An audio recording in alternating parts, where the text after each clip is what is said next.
C'est normal, depuis tout à l'heure, ils sont frustrés, je tiens à préciser. Non, mais ça, on ne peut pas poser des questions quand on cause, c'est pas possible. Moi, je le fais plus. Hein. Moi, je cause et j'arrête et on me pose des questions. Mais qu'on me pose des questions pendant que je cause, je suis pas d'accord.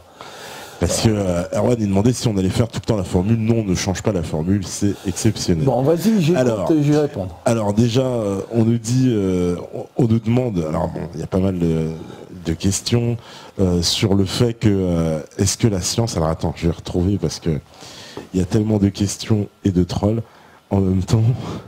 Voilà. Déjà, tu sais, voilà, les hommes qui n'ont foi qu'en la science se retrouvent toujours cloîtrés entre l'espace et le temps. Ça, c'est Zinzol qui nous dit ça. Donc, est-ce qu'il y a autre chose que cloîtré entre l'espace et le temps? L'espace et le temps, c'est-à-dire que Einstein a une vision pratiquement du temps qui n'existe pas. Hein, et il parlait d'espace-temps. Et il parlait en fait, il disait que l'espace et le temps, c'était la même chose. Bon, Prigogine, il a montré qu'il y avait une flèche du temps et qu'il y avait un passé et un avenir, et il l'a prouvé, donc il y a un passé et un avenir. Point, voilà ce que j'ai, c'est ce qu'il y a, tel que tout le monde était il y a 5 minutes, on ne reviendra pas dans l'état d'il y a 5 minutes. Alors par exemple, ta Chrétien de Droit a dit le mensonge scientifique actuellement, c'est par exemple la théorie du réchauffement climatique d'origine anthropique. On n'est pas sorti de l'auberge en plein effondrement du système financier international. Ça c'est pareil, c'est présenté comme une vérité scientifique, mais qui est contredite. Alors justement, aujourd'hui, c'est l'histoire du réchauffement. Bien sûr, on s'aperçoit que le mensonge, malheureusement, s'est investi partout. C'est-à-dire qu'on voit bien que cette société est complètement dégradée et que la science en a pris un coup, parce que on instrumentalise, ou on instrumente plutôt, pour parler français, on instrumente la science. Maintenant, on a vu hein, les mecs qui gouvernent, ils se sont dit, oh merde, on dit que c'est de la science et tout le monde va nous croire. Donc ils se sont dit, tiens, ça c'est chouette, on va pouvoir leur raconter toutes les balivernes. Donc malheureusement, ici, la branche sur laquelle ils sont assis, parce que à force de raconter des balivernes, on ne croit plus en rien. Alors cette histoire de réchauffement climatique, alors c'est un peu n'importe quoi, parce que quand tu regardes les températures réelles, tu vois qu'il n'y en a pas. Alors pourquoi ils ont été inventés un truc pareil? Il n'y en a pas. Là, pour l'instant, on est dans un refroidissement plutôt, et que on a vu que, moi qui m'intéresse au Moyen-Âge, je peux vous en parler, parce que on voit qu'il y a des cycles de température, et qu'au XIIIe siècle, on cultivait la vigne dans le nord de l'Angleterre, et il y a un scientifique, Emmanuel Leroy-Ladurie, qui a écrit un livre maintenant très connu, qui est utilisé par tous ces gens, les réchauffistes, pas les réchauffistes, ceux qui les critiquent, hein, et qui a étudié la température par la date des vendanges. C'est facile à faire, hein, tu vois. Tous les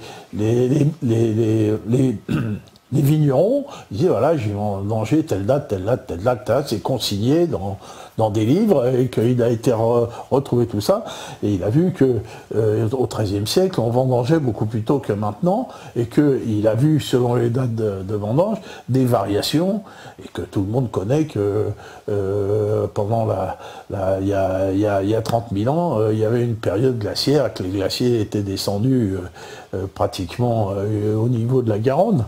Donc on voit bien qu'il y a des cycles de température qui sont des cycles naturels, et que là, l'histoire des réchauffistes, elle tient pas tellement debout, alors ils nous prennent la tête avec ça. Il y a un but sous-jacent là-dedans, politique, puisque finalement, eux, ils instrumentent tout là, maintenant, parce que pour garder le pouvoir, il faut que tout soit mis dans une croyance qui finalement va finir par une croyance dogmatique, c'est tout. Voilà. Alors on nous demande, est-ce que tu connais, ça c'est Malkazer qui demande, Marilène Patoumatis, qui est apparemment une directrice de recherche au CNRS et préhistorienne, qui remet en cause de toutes tes affirmations, c'est ce qu'il me dit. Tu connais pas, non? Non, je connais pas.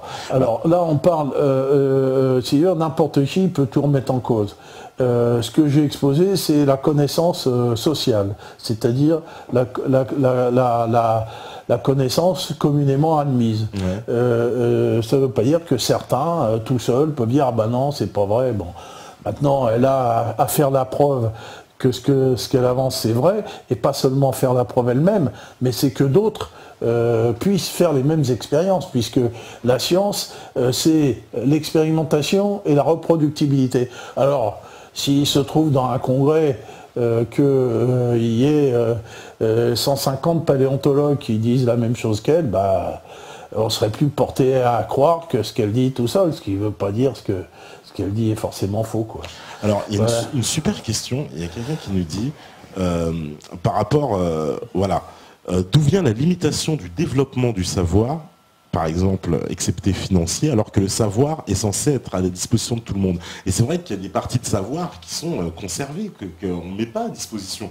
La plupart des gens n'ont pas de notion de droit, d'économie, des choses assez basiques finalement. Aujourd'hui, avec Internet, on s'est renseigné tout seul. Mais bonne question, je vous remercie de l'avoir posée. C'est une question fondamentale. Il y a plus. Alors effectivement, on s'aperçoit que l'évolution des technologies, j'ai fait un article là-dessus qui a même été reproduit par Égalité et Réconciliation. T'as qu'à voir, pour qu'ils reproduisent mes articles, faut le faire quand même. Bon, et donc qui est sur la science et la technologie. La science et la technologie ne connaît pas de mouvement linéaire, jamais vu. Ça fonctionne par bond. Il y a des périodes où ça avance, et puis il y a des périodes même où ça recule et que le savoir se perd. On va parler des grandes cathédrales, et puis on a parlé de cette période après la fin de l'Empire romain, où on avait même perdu tous les savoirs venant de l'Antiquité. Donc voilà. Alors, la connaissance et les technologies peuvent ne pas avancer pour des tas de raisons. On a vu qu'au XIVe siècle, tout s'était effondré à cause de la peste et de la guerre. Donc les gens, ils avaient d'autres chats à fouetter que d'aller améliorer les choses.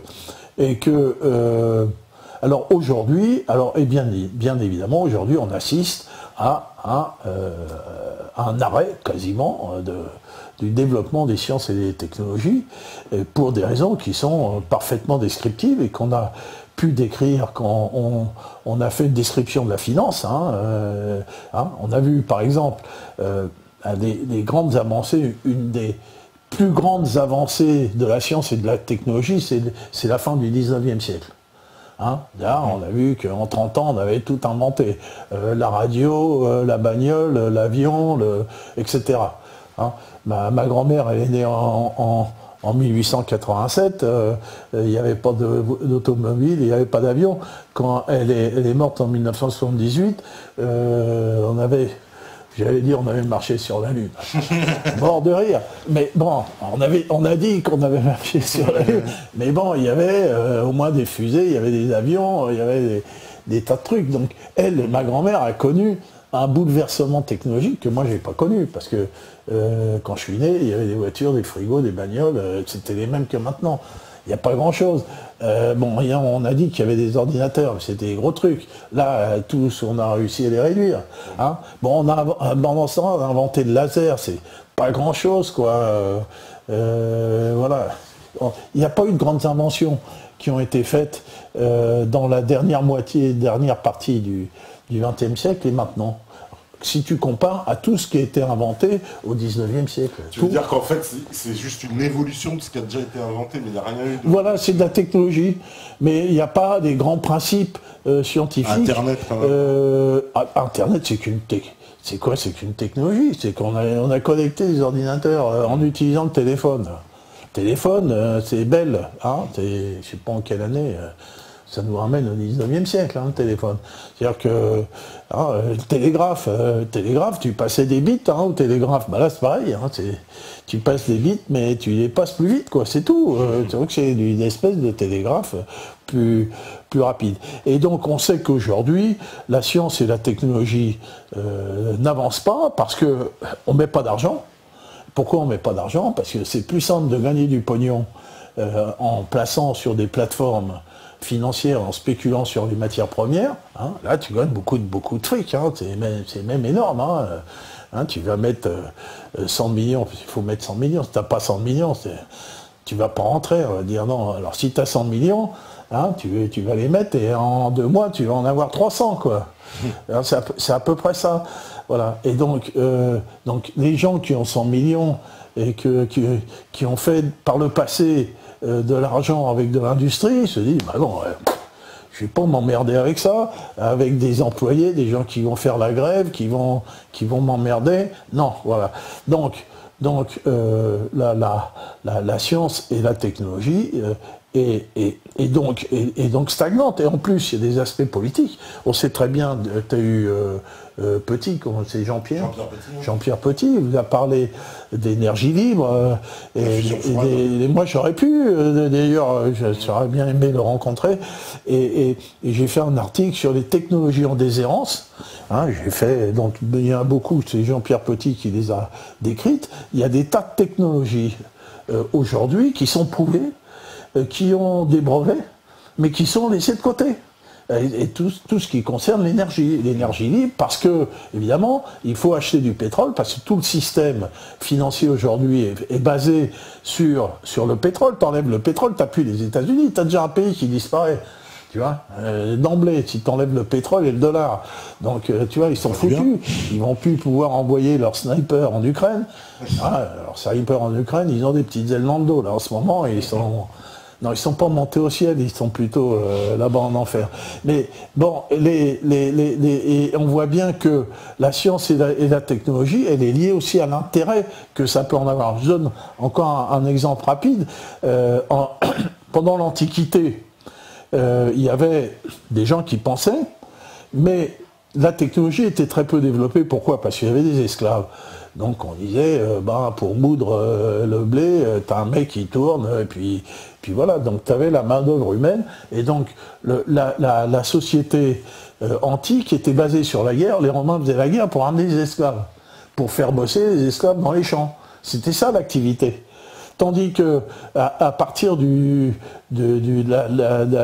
l'époque féodale, et quand tout ce système antique s'est effondré, avec les grandes invasions, eh bien non, il n'y a plus d'esclaves. Donc on a enlevé les esclaves, donc il fallait bien trouver des moyens pour faire travailler. C'est là qu'on a inventé des systèmes avec la roue, avec les marteaux pilons et tout le bazar. Donc là aussi, la technologie tire la science.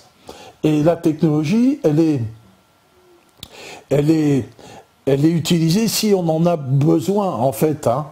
Si on en a besoin, ou si on va investir. Donc là, nous sommes on va dire, dans une double impasse sociale.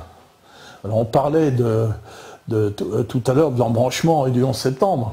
Mais l'autre impasse sociale est l'affaissement à la fois de la recherche qui est utilisée à des fins politiques, on vient de le dire, à la fois de la recherche et de la technologie dans laquelle on n'investit plus.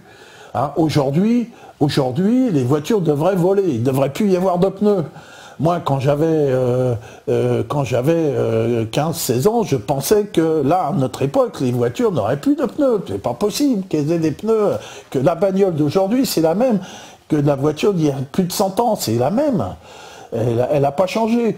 Et donc, je me souviens d'avoir vu 2001, l'Odyssée de l'espace. Pour moi, c'était fantastique, le film de Kubrick, tu vois. Mais en 2001... Au niveau des technologies nouvelles, il y en a qui nous disent, par exemple, les imprimantes 3D, la biomécanique, les satellites. Il y en a un peu. Il y a un peu de technologie. Mais si on compare au bond qui a pu être fait à la fin du 19e siècle, c'est un peu maigrichon. Les imprimantes 3D, ouais. Il y a quelques trucs. Il paraît que les imprimantes 3D, c'est ce qui va arriver bientôt dans nos vies. On nous parle d'une révolution aussi puissante que celle des ordinateurs, avec les imprimantes 3D. Parce qu'on pourra, paraît-il, faire à partir d'imprimantes 3D. Oui, peut-être, effectivement. Mais Jean-Pierre Petit t'a parlé des systèmes antigravitationnels. Ouais, et à partir du moment où tu arrives à maîtriser la gravitation, tu changes tout. Ta bagnole, tu enlèves les roues, tu vois, déjà. Et que le train, il n'a plus de roues non plus. Et que tout va se déplacer avec une énergie moindre, parce que tu n'as plus les frottements, hein, etc. Et que si tout marche en lévitation, tous tes moteurs, il n'y a plus de roulement à billes. Oui. Tu vois, et donc, tu fais un bond technologique considérable qui est identique au bond technologique qui a été fait à la fin du 19e siècle avec l'invention d'électromagnétisme, de la radio et de tout ça, si tu veux. Donc, on peut faire des bonds technologiques compressants et que finalement, avec la lévitation, puisque le grand bond technologique à venir, c'est la lévitation. Hein, la lévitation, c'est-à-dire la maîtrise de la gravité. Ce sera le grand bond. Le grand bond, c'est-à-dire on va changer complètement les technologies et que effectivement, bon, l'imprimante 3D, pourquoi pas. Je ne sais pas si on arrivera à faire des maisons solides, mais pourquoi pas. Pourquoi pas. C'est la technologie prospective et extrêmement intéressante et que évidemment, l'électricité, Jean-Pierre Petit a dû vous parler que l'électricité, on peut la puiser de l'espace. Oui. Hein, voilà, parce qu'on est dans un champ magnétique, la Terre. Et on sait que quand on fait mouvoir un aimant dans un champ magnétique, on crée du courant. Donc on devrait pouvoir, comme le pressentait Tesla et comme peut-être qu'il l'a fait, on devrait pouvoir prélever de l'électricité gratuite. Mais alors là, t'as les autres avec leur pétrole, ils vont te coller une balle dans la tête. Bah, on se souvient de la fameuse phrase, alors attends, c'est qui, je sais plus c'est quel grand financier qui, je crois bien que c'est Rockefeller, qui finançait les travaux de Tesla, et qui lui a parlé, lui a dit, bon ben non, ben là, voilà, je vais distribuer l'énergie gratuite. Il lui a dit, mais où est-ce qu'on met le compteur? Ah bah non, il n'y a pas de compteur. Balle dans la tête, c'est terminé. Il n'y a pas de compteur, t'es mort. Alors, il y a une question là, alors là, vraiment pour toi, regarde ça, on me dit, il me semble que justement le problème actuel de la science, c'est qu'elle limite l'étude aux phénomènes compréhensibles par le paradigme actuel, occultant tous les sujets observés mais inexplicables, ovnis, mémoire de l'eau, alors que Benveniste, puis maintenant Montagnier, c'est toi qui m'en parlais tout à l'heure, c'est pour ça. J'ai bossé avec Benveniste, c'était mon pote. Voilà, j'ai bossé sur la mémoire de l'eau. C'est pingouin nucléaire. C'est un Benveniste est vraiment l'exemple à mettre en place, l'exemple sur les heures et les malheurs de la science. Bon. Benveniste, j'ai travaillé dans son labo, et que lui, il a trouvé donc que l'eau avait une mémoire, c'est-à-dire qu'en diluant en diluant un médicament par exemple, mais le problème c'est qu'il était payé par les laboratoires homéopathiques et qu'on a dit ah ouais mais il est payé, bon il a trafiqué ce truc. Et donc en diluant, finalement, il n'y avait plus de traces du produit, mais qu'il y avait encore l'effet du produit. C'était ça, la mémoire de l'eau. Et donc il a fait ses expériences et il a été même publié dans Nature. Donc, Nature, quand tu publies dans Nature, t'es le cadre, ce que tu as dit, c'est la vérité vraie. Et puis, il y a d'autres chercheurs, notamment aux États-Unis, qui ont essayé de reproduire ces expériences et qui prétendent ne pas les avoir pu les reproduire.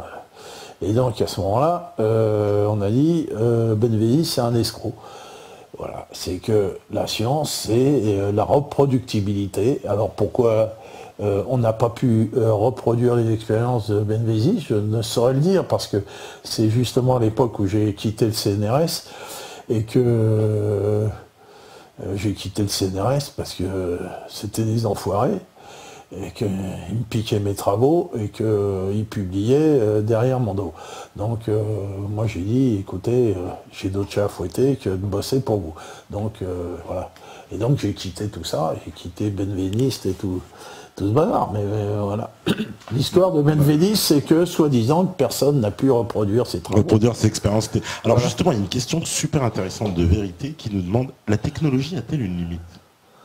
Ah mais ça je trouve c'est une question de fond, parce que tu sais là on rejoint un peu la pensée d'Einstein sur la nécessité que la science, on va dire, se pose elle-même des limites que lui appelait justement les limites dans la religion, et qui disait que sans la religion, la science, ce serait de la folie. Voilà. Ouais, alors moi je suis athée, hein, vous savez, donc la religion. Alors, est-ce que la technologie... Oui, bah justement, voilà. Parce qu'il demande cette réponse. D'abord, la technologie, c'est pas forcément la science. Hein. C'est-à-dire qu'il y a la science, c'est aussi la connaissance, par exemple, de l'univers. Hein, savoir qu'il y a telle ou telle galaxie, ben c'est pas. T'as besoin de la technologie pour le savoir, mais c'est pas de la technologie. La technologie, c'est la science appliquée, c'est l'ordinateur, c'est ce qui nous sert. C'est peut-être, ça va être l'antigravitation ou l'énergie libre, etc. Ça, c'est de la technologie qui peut venir de la science. Qui est une limite, je ne saurais le dire. C'est leur lire dans le Mar de Café. Moi, je m'appelle pas Madame Soleil. Je sais pas. Qui est une limite dans la technologie. Je vois pas pourquoi il y en aurait. Il n'y en a pas eu jusqu'à présent, hein, depuis l'Homo habilis avec son chopper. Bon, maintenant, on voit que à l'époque de l'Homo habilis, chaque Homo habilis était capable de faire son chopper. Aujourd'hui, chaque humain est incapable de faire ce qu'il utilise. Incapable. Hein. Voilà. Même moi qui sais comment tout marche, je serais incapable. D'ailleurs, je sucre les fraises, je ne sais plus souder, donc je serais incapable de faire quoi que ce soit. Donc on est incapable de ça, et que la technologie, elle est entièrement socialisée aujourd'hui, entièrement socialisée. Tu prends par exemple une bagnole, il y a 5000 pièces dans une voiture. Tu vois, 5000 pièces, et que il y a à peu près, j'ai calculé, pour PSA, il doit avoir à peu près entre 500 et 1000 sous-traitants qui fabriquent un bouton de porte, un machin, un truc, tu vois un peu la complexité. On est dans l'hyper complexe et dans la socialisation totale de la technologie. Donc, la socialisation, on n'a pas été au bout. On n'a pas été au bout, mais on va aller plus loin avec l'Internet. C'est-à-dire aujourd'hui, la socialisation va dépasser les bornes de la proximité pour aller vers l'ensemble. Donc on ira plus loin. Maintenant, sur la connaissance du monde, il y a forcément une limite. Il y a forcément une limite qui est due à l'instrument d'observation. Donc, on nous dit qu'il y a eu un Big Bang. Hein, il y a eu un Big Bang, c'est-à-dire qu'il y a l'univers qui s'est créé à l'instant T. À un moment donné, paf, il y a eu l'univers qui est parti en explosion. Et donc, il y a eu au départ une espèce de soupe d'énergie. Il y a eu un événement, comme nous raconte l'ami Prigogine, qui fait que tout ça a explosé et que l'énergie qui était rassemblée dans une seule soupe, c'est dissocié en grains qui sont devenus les atomes, puis dans les atomes il y a différentes particules. On sait que maintenant un atome est divisé en, je ne vous les citerai pas parce que je l'ai oublié, mais donc là, il y a une espèce d'agglutination d'énergie qui a créé la matière. Bon, voilà. Mais il est impossible d'aller au-delà du Big Bang. Personne n'observera jamais ce qu'il y avait au-delà de l'instant T. Personne. Personne. Alors, il y en a qui disent, oui, mais c'est le bon Dieu. Je dis, vous faites ce que vous voulez, vous pouvez dire que c'est le bon Dieu. Moi, je dis, c'est pas le bon Dieu, c'est n'importe quoi. Personne ne pourra nous départager, c'est complètement impossible. Alors, il y a le problème du déiste et de l'athée vis-à-vis de la science. Hein. Le déiste va dire tout ce qui est méconnu, je mets le bon Dieu comme un joker, et l'athée comme moi dit tout ce qui est méconnu, bah, c'est méconnu. Méconnu, je connais pas. Il y a des tas de choses que je méconnais. Hein. Par exemple, il y a 2 ans, je connaissais pas Patrick Donte. Pourtant, il existait. Il existait il y a 2 ans. Donc il y a des tas de choses qui existent que je connais pas. Maintenant, je sais qu'il existe, je l'ai objectivé, je sais, il est là à côté, voilà. Donc, il y a des éléments qui sont définitivement méconnaissables et que les déistes ont des grands jours derrière eux, tous ceux qui croient en Dieu, vous allez pouvoir croire en Dieu jusqu'à la fin de vos jours, et éternellement, justement, et placer Dieu là où c'est méconnu. Voilà. Alors on me demande à quel point la technologie dépend-elle des intérêts de l'industrie? J'en ai parlé, évidemment, totalement. C'est-à-dire que toute la technologie, en fait, là, pour le moment, en fait, elle est justement basée que pour satisfaire l'industrie. Il n'y a pas en fait, à quel point cette technologie, en fait, ce qu'on se rend compte, c'est qu'elle ne sert pas vraiment l'intérêt de l'humanité en soi. Elle ne sert que des intérêts industriels, financiers, économiques. Alors, il faut faire déjà la part des choses.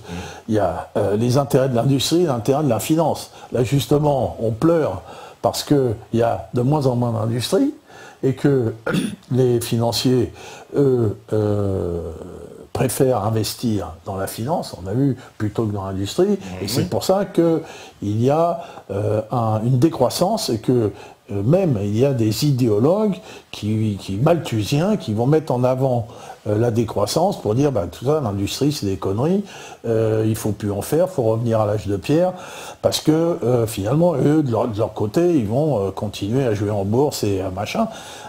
Donc je sais pas, j'avais cité la phrase d'un banquier anglais disant que c'était bien la finance parce qu'au moins ça polluait pas, il n'y avait pas d'ouvriers, donc c'est pas emmerdé, tu vois, tu prends le pognon, c'est comme la multiplication des pains de Jésus-Christ, tu mets du pognon, tu en fais du pognon sans rien faire. Donc pour eux c'est le pied, quoi, tu vois.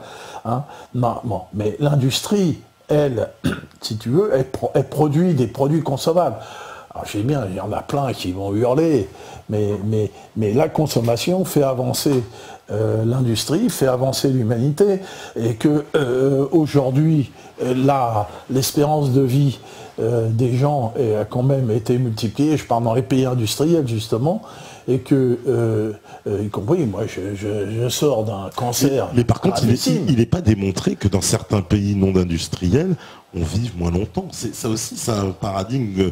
Parce que, par exemple, je vais prendre un exemple. Dans les îles Tonga, ou tu vois, au fin fond des îles justement où on a du mal à recenser, mais rien ne nous dit que dans ces contrées-là, on vive moins longtemps qu'ici. On sait qu'en Occident, on a des statistiques, et on sait en plus, c'est de moins en moins vrai qu'on va vivre plus longtemps en Occident en plus. Jusqu'à présent, on vit plus longtemps. Je donne moi mon exemple personnel. Avec tous les additifs qui nous foutent, les Keprel et les... Un cancer extrêmement grave, puisque la tumeur que j'ai eue au poumon était de la taille d'une ange, 80 mm de diamètre, et quand on m'a amputé de la moitié du poumon droit, donc là, si je vous montrais, sans enlever ma chemise, vous verriez que je suis zébré comme un chevalier du Moyen-Âge qui a reçu des coups d'épée, et que il y a, je sais pas moi, il n'y a même pas 10 ans, mon père est mort d'un cancer, il y a 10 ans je serais mort. Moi quand j'ai été à l'hôpital, c'est une montagne de technologie qu'on m'a mis dessus. Une montagne de technologie incroyable. Avec tous les gens, il y avait des tuyaux partout, des machins, des machines, des ordinateurs, ça clignotait dans tous les sens. Voilà. Et je suis vivant. Et je peux vous casser les pieds grâce à la technologie et à l'industrie. Et à l'industrie, parce que l'industrie des monitoring, l'industrie de l'hôpital, des scanners, les RMN et tous les systèmes d'investigation qu'on m'a fait, je suis passé dans des tas de machines. J'étais étonné, tu rentres dans des tunnels, paf, tu sais, puis tu ressors l'image, tu vois ta putain de tumeur, oh la vache, tu meurs, c'est bien dit. Donc, des oiseaux. Quand même, la technologie et l'industrie, pour moi, c'est quelque chose de positif, parce que, en fait, la technologie est régulée par la consommation. Si tu fais une connerie, tu n'es pas obligé de l'acheter. C'est Coluche disait, je sais pas, il a dit un truc comme ça, si personne n'achetait des merdes, elles n'existeraient pas. Donc chacun est responsable et libre de consommer ou de pas consommer. Moi je suis bien content d'avoir consommé de la machinerie hospitalière. Je veux dire, sinon, là aujourd'hui, je serais peut-être dans une boîte. Parce que mon père, entre le moment où on lui a diagnostiqué son cancer et la boîte, ça s'est passé 6 mois. Il y a des proches, il a dit Noël au scanner, pas que au cimetière. Donc c'était 6 mois, voilà, moi ça va. Moi, on m'a diagnostiqué... non, mais la technologie dans la santé, ça, je pense que personne ne puisse le remettre en cause. Je pense que les gens, quand ils remettent en cause les limites de la technologie, c'est dans la nocivité des technologies militaires, des technologies qu'on utilise dans l'agroalimentaire, des technologies... mais bien sûr, mais ils sont pas... de tous les jours, d'ailleurs, on en parlait avec l'Ardico, nos emballages, etc., des choses très simples qui sont empoisonnées. Et qui sont empoisonnés, faut combattre ces trucs-là, faut pas l'acheter, faut boycotter, il faut, voilà, mais bien sûr, tant que ça se vend, hein, le type il vend de la merde, tant que ça s'achète, il va la vendre, si personne l'achète, il va plus la vendre, voilà. Il y a Libertad qui nous dit, est-ce que tu connais les moteurs Minato japonais qui alimentent les usines d'électricité avec un principe d'aimant, mais ils sont produits en grande quantité, mais uniquement au Japon? Il me pose que des questions qui sont exactement dans mes spécialités. Ah ben on connaît. Tu vois, mais moi je connais pas. Alors parle-nous un peu de ça. C'est quoi ces moteurs c'est des moteurs Minato. Tu vois, ils sont renseignés. J'ai étudié ça à fond, vraiment à fond, parce que donc moi j'ai été industriel après avoir fait de la recherche et avoir eu le prix Nobel de médecine en 1980. C'est pas moi qui l'ai eu, mais c'est quand même sur mes travaux que le professeur Dosset a eu le prix Nobel de médecine en 1980. Donc pour ça je me suis barré. Et puis donc j'ai monté des différentes boîtes de technologie. Je parlais d'analyse de traitement d'image, de caméras spécifiques à traitement automatique. Et puis je suis encore dans le business, dans les affaires. J'essaye de gagner du pognon, et j'essaye de gagner du gros pognon en faisant comme les autres qui arrivent à faire la multiplication des pains comme Jésus-Christ. Bon. J'essaye, je suis sur le point d'y parvenir. Et donc, si j'y parviens, je vais recréer une boîte qui va faire de l'expérimentation des technologies en déshérence. Pas difficile.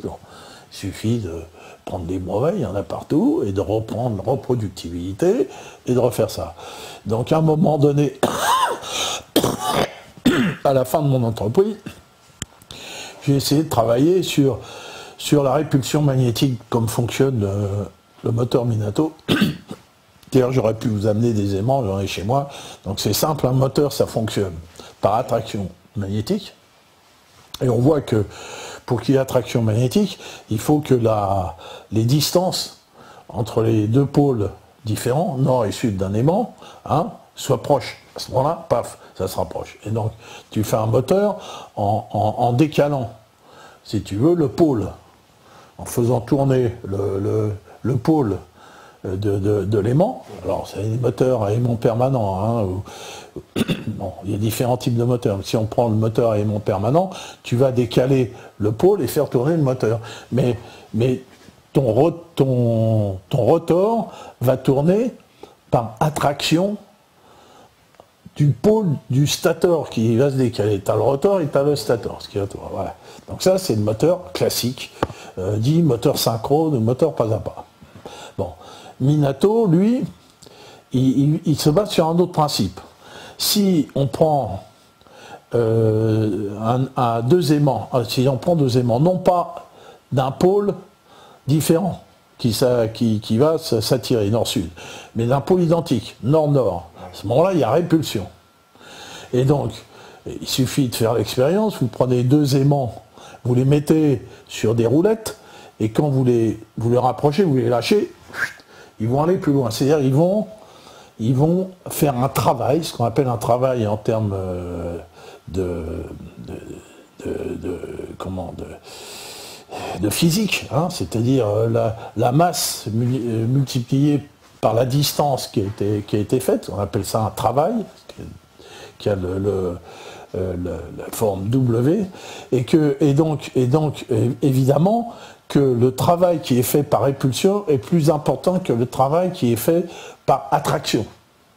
Donc Minato s'est dit, au lieu de faire un moteur dont les pôles nord-sud vont s'attirer, je vais faire un moteur dont les pôles nord-nord ou sud-sud vont aller en répulsion.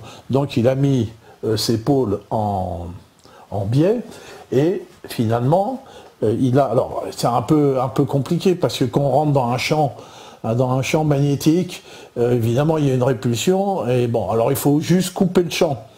Couper le champ magnétique au moment où l'aimant y rentre, on le coupe juste à un moment bref, après on remet le champ magnétique, hein, parce qu'on a mis un électroaimant, et à ce moment-là il y a répulsion, c'est-à-dire qu'on a envoyé une pichenette, si tu veux, hein, et donc tu as l'énergie cinétique qui va jouer.